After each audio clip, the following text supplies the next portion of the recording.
The famous Carl Rogers is the founder of the client-centered psychotherapy. In his book on becoming a person, he presented 7 stages of therapeutic growth. Those helped him to see whether his clients were making progress in therapy or whether they seemed to be stuck. He believed his clients to progress step by building on the experiences at one stage before moving to the other, although a client can sometimes seem to have gone backwards. So here are the 7 stages of psychotherapy. While listening, you can try to figure out at which state you might be. But please remember that every person experiences therapy differently in a unique way, will have different topics and problems, and might leave therapy at different points in time.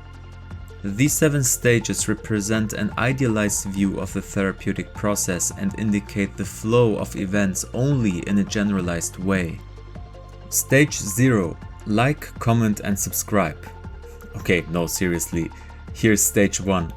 People in this stage are unwilling to speak about feelings openly and tend to blame others for their suffering rather than taking responsibility. They seem rigid in their personality, cut off from their emotions and from other people. They say things like, people are all the same and it's a waste of time to talk about feelings. But it's rare to see clients in this stage. Stage 2. The client in this stage is slightly less rigid and moves a little bit towards the question if responsibility should be taken, but still finds it difficult. He blames others and feels like a victim or object in the world rather than a subject. We can also call this the unfreezing stage because it can be possible to work with the client by being compassionate and empathetic. Stage 3. This is a common stage for clients to enter therapy. As the client becomes more open and willing to talk about himself, he starts to consider accepting responsibility for himself. He talks more about past than about present feelings in a generalized way. Like, yeah, I got angry, but everyone would have in my stead, right? Also, internal conflicts start to emerge and the client might uncover past traumas or childhood experiences that have influenced their current behavior and mindset. Stage 4. In this stage, clients gain a clearer understanding of themselves and their feelings. They might have aha moments where things suddenly make sense but are still critical of themselves. A client might think or say something like, deep down inside there's a wall or a knot. It stops me from being myself, from going out and doing things I want to do. I don't understand it, but it makes me angry. That might be accompanied by humor to distance themselves from present feelings like, look at me, a grown man in his 30s acting like a middle schooler. Stage 5. Clients in the 5th stage feel understood and fully accepted by the therapist.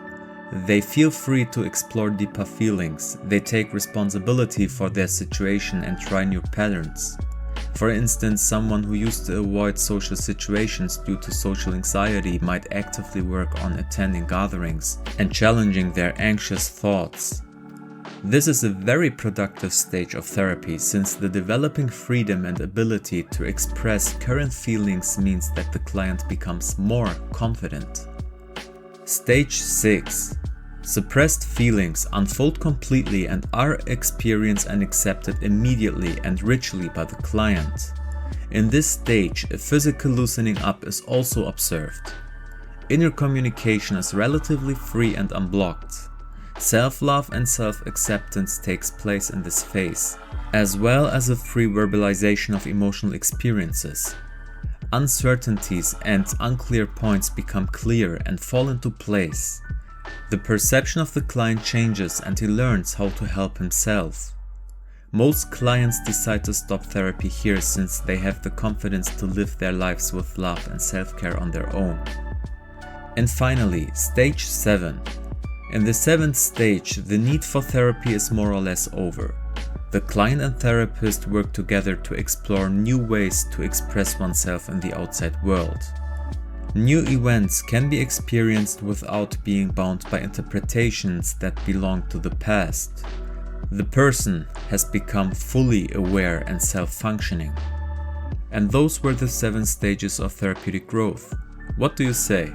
Let me know in the comment section below where you would see yourself. And as always, don't forget to like and subscribe.